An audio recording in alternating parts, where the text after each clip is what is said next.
नमस्कार दोस्तों, इस वीडियो में जिस स्टॉक के बारे में हम बात करने वाले हैं उसका नाम है इंडियन ऑयल कॉर्पोरेशन लिमिटेड। ये स्टॉक 176 के प्राइस पे ट्रेड कर रहा है एंड मार्केट में फ्राइडे को इसने 2.14% का डाउन मूव दिया है। मार्केट कैप होगी इसकी 2,48,322 करोड़ की। प्रोमोटर होल्डिंग 50.50 है। बुक वैल्यू इसकी 118 है। फेस वैल्यू इसकी 10 है एंड डिविडेंड यील्ड इसकी 2.84% है। काफी अच्छा खासा ये डिविडेंड देता है। इसकी फंडामेंटल वीडियो मैं ऑलरेडी बना चुकी हूँ, प्लेलिस्ट में ऐड कर दूंगी, आप देख सकते हैं। बहुत बारीकी से सारी चीजें उसमें एक्सप्लेन की गई हैं। अभी के लिए शॉर्ट में हम देख लेते हैं। तो ये स्टॉक 50 and 200 DMA से ऊपर ट्रेड कर रहा है, जो कि काफी अच्छी बात है। पीई रेशियो जो है इसकी मीडियम से नीचे है, तो ये और एक प्लस पॉइंट है। एंड सेल्स एंड मार्जिन की बात करें तो ग्रॉस प्रॉफिट मार्जिन थोड़ा सा हिला हुआ है, काफी ज्यादा हिला हुआ है। And sale quarter on quarter पिछले क्वार्टर से इस क्वार्टर में इंक्रीज हुई है एंड पहले के मुकाबले के मतलब उसके आसपास है, तो इतनी कोई दिक्कत की बात मुझे अभी के लिए लग नहीं रही। गवर्नमेंट ऑफ इंडिया इस स्टॉक को देखिए यहाँ पे लिखा हुआ है control by government of India. तो गवर्नमेंट ऑफ इंडिया स्टॉक को मैनेज करती है एंड जो भी कंट्रोल करती है।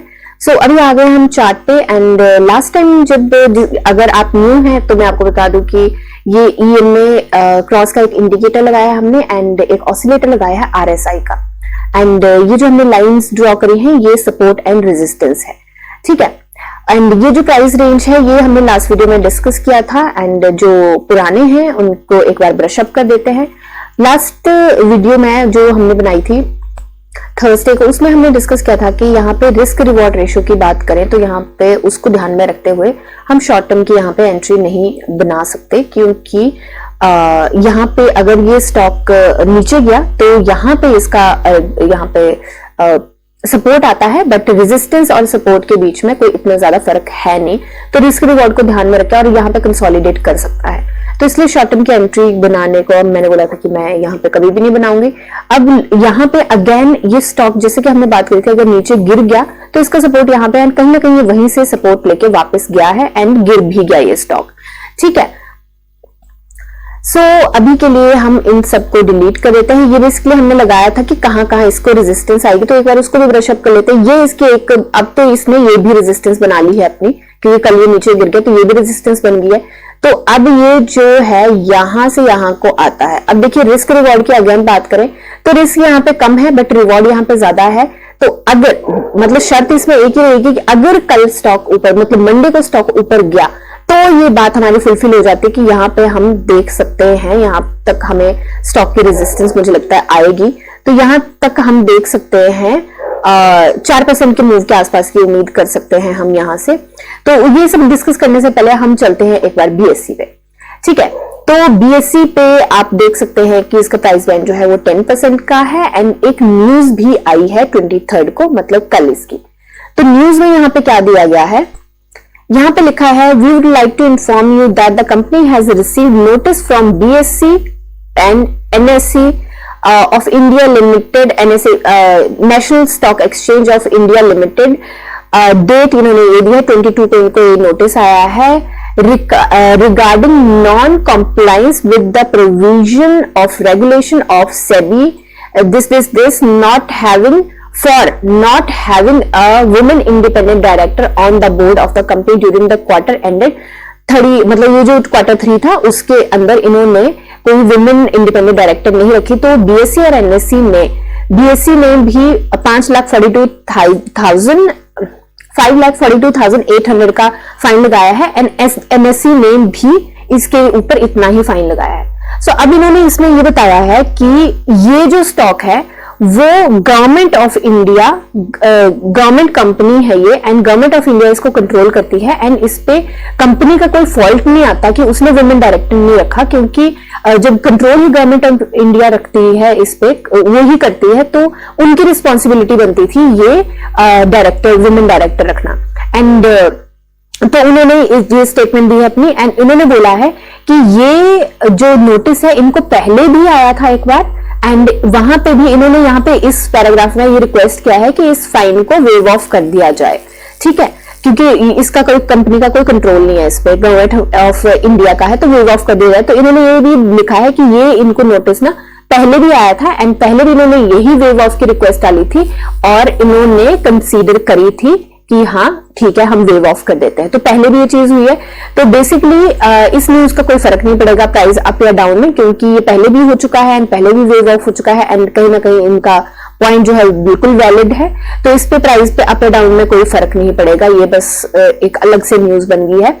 सो अभी एंट्री की बात करें तो मैं अगेन यहाँ पे शॉर्ट टर्म के लिए एंट्री नहीं लेती, क्योंकि मुझे नहीं पता कि ये स्टॉक हो सकता है। देखिए क्योंकि स्टॉक ना यहाँ पे शॉर्ट में बात करें तो यहां से अगर आप देखेंगे तो स्टॉक ये वैसे भी काफी भाग चुका था एंड अभी इसमें करेक्शन हुई बट फिर ऊपर चला गया, फिर ये करेक्ट होकर यहाँ पे आ चुका है।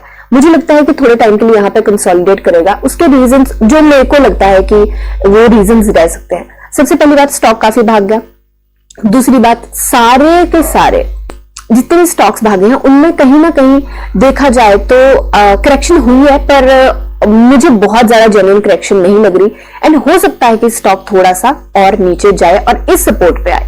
हो सकता है, मैं ये नहीं बोल रही कि होएगा ही होएगा, बट हो सकती है ये चीज।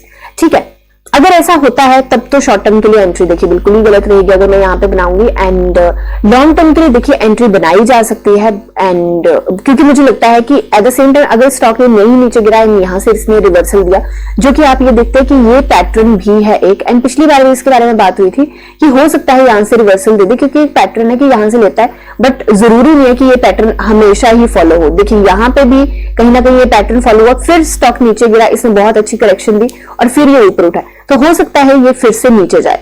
ठीक है, बहुत सारे लोग यहाँ पे बोलेंगे कि ये तो दोनों बातें कर रही है कि स्टॉक ऊपर भी जा सकता है नीचे भी जा सकता है। तो देखिए ये कोई प्रेडिक्शन नहीं, एनालिसिस है एंड एनालिसिस में दोनों सिनेरियो देखे जाते हैं कि अगर ऊपर गया तो क्या फायदा हो सकता है, नीचे गया तो क्या फायदा हो सकता है, क्योंकि कॉल आपकी है, आपको ये डिसाइड करना है। मैं यहाँ पे सिर्फ एनालिसिस दे रही हूँ। ठीक है, क्योंकि मेरे को पता है कि बहुत सारे ऐसे लोग भी होते हैं कि यार ये तो दोनों साइड सेफ साइड लेके चल रही है, तो सेफ साइड नहीं लेके चल रही मैं बस इतना बता रही हूँ कि दोनों सिनेरियो देखने पड़ते हैं, क्योंकि मार्केट का कोई पता नहीं होता कि किस तरह ऊपर जाएगी नीचे जाएगी, किसी को कोई पता नहीं होता। So anyway back to topic. तो वॉल्यूम की बात करें तो देखिए वॉल्यूम ना पिछले थर्सडे को जो है वो आया था 4 करोड़ के आसपास एंड फ्राइडे को जो वॉल्यूम आया है वो 3 करोड़ के आसपास का आया है। तो देखिए वॉल्यूम भी थोड़ा सा डाउन हुआ है, तो वो भी मैं एक चीज ध्यान में रख रही हूँ कि हो सकता है कि ये स्टॉक या तो यहाँ पे कंसोलिडेट करे या थोड़ा सा और करेक्ट हो सकता है कि और करेक्ट हो। तो अभी के लिए शॉर्ट टर्म की मैं बिल्कुल यहाँ पे एंट्री नहीं बनाती एंड लॉन्ग टर्म के लिए भी मुझे लगता है कि मैं थोड़ा सा वेट कर ही लेती, और अगर मैंने एंट्री बनाई होती तो मैं यहाँ पे कुछ नहीं करती और मैं अगर स्टॉक नीचे जाता तो उसकी एवरेज आउट कर लेती, मैं थोड़ा सा और बाइंग कर लेती। ठीक है, तो ये मेरी एनालिसिस है एंड कोई बाकी बाय सेल होल्ड की कोई रिकमेंडेशन नहीं है।